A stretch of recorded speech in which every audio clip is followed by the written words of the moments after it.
sou Larissa Rezende, sejam muito bem-vindos ao Dimensão Cultural, o lugar no universo onde filmes, séries, livros e games se encontram. E hoje nós vamos falar sobre o folhetim.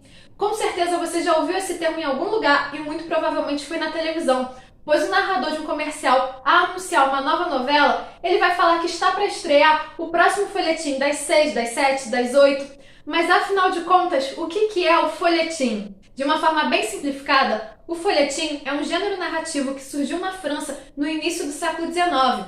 Ele contava histórias de ficção ou romance, na qual a palavra, por ser de origem francesa, vai designar rodapé, já que essas histórias eram contadas de forma fragmentada e sequenciadas nos rodapés de periódicos como jornais e revistas. Essas histórias geralmente eram ágeis, dinâmicas e atraentes, envolventes, na qual tinham uma série de ganchos para a sua continuação, justamente para atrair a atenção do leitor. Originalmente, o termo folhetim denominava um tipo de suplemento nos jornais na qual era dedicado a críticas literárias e a outros diversos assuntos, como, por exemplo, até mesmo uma receita culinária. Foram os editores Armand Duttac e Émile de Girardin que viram o potencial de promover textos literários nos rodapés dos jornais. Assim, foi Émile de Girardin com seu jornal Le Presse os precursores do folhetim, publicando em 5 de agosto de 1836 Lazarillo de Tormes no formato folhetinesco. Mas Lazarillo de Tormes já era um romance e não foi produzido originalmente nesse formato, como viria a ser os romances futuros. Nesse sentido, inicialmente, o folhetim vai ser publicado assim, a partir da fragmentação de romances nos jornais. Só que o sucesso desse formato vai ser tanto que o papel vai se inverter. Os autores vão começar a publicar suas histórias em partes dentro desses folhetins, dentro desses periódicos, e a partir da reação, da aceitação do público, é que eles passam a publicar as suas histórias em livros. Geralmente, o folhetim possuía uma trama que hoje pode ser descrita como clichê. A ideia da mocinha idealizada, apaixonada por um homem que a corresponde, mas que eles não conseguem ficar juntos por conta dos vilões da sua história. As possibilidades eram infinitas e o folhetim buscava narrar com emoção e realismo a miséria da condição humana. Eles narravam desde assuntos particulares a eventos públicos, questões frívolas a questões sérias também. Ao tratar da vida da classe média, o folhetim vai se aproximar do realismo literário e, por também trazer histórias relacionadas ao cotidiano, vai fazer com que classes mais baixas tenham interesse na leitura, colaborando assim na formação de uma nova identidade nacional urbana. Logo após o seu nascimento, o folhetim foi importado para o Brasil, com a ajuda do desenvolvimento da imprensa e da burguesia brasileira, que era leitora assídua das obras francesas. Assim, o folhetim começa a ser publicado em muitos jornais, tanto do interior quanto do Rio de Janeiro, que era a capital do Império na época. E assim, muitos escritores brasileiros vão começar a se interessar por esse formato, que vai ajudá-los a publicar, a propagar as suas obras. José de Alencar vai ser o precursor, publicando seu famoso romance O Guarani no formato de folhetim. Machado de Assis também vai testar esse formato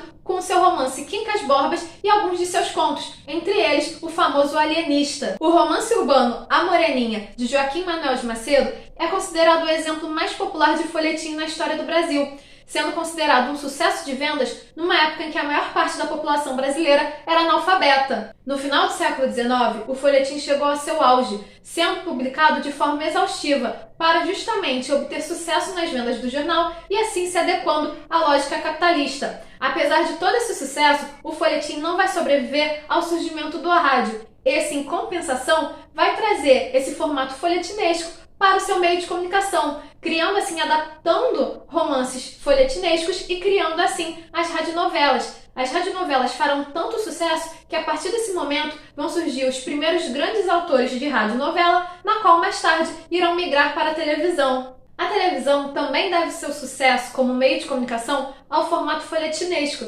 já que usou a mesma estratégia dos jornais e rádios para obter sucesso. As telenovelas, elas vão ter um formato folhetinesco ao trazer a ideia de histórias com ganchos entre um capítulo e outro e trazer também temas polêmicos e atuais populares para o público. Até mesmo o formato contemporâneo do gênero, que seriam as séries de televisão, elas herdaram esse gênero, esse estilo folhetinesco, já que elas precisam de um gancho para prender o público entre uma temporada e outra.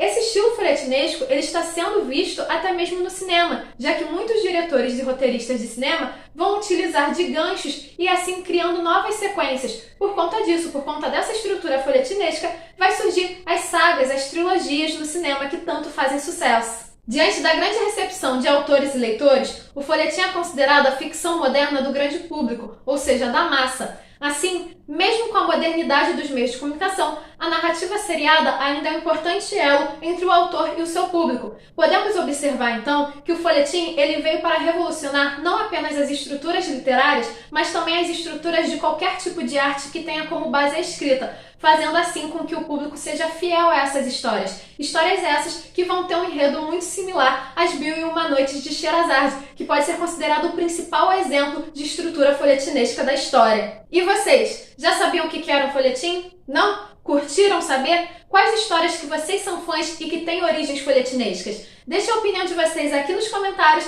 e não se esqueça de curtir esse vídeo e de se inscrever no canal para continuar acompanhando as nossas aventuras. Nos vemos na próxima!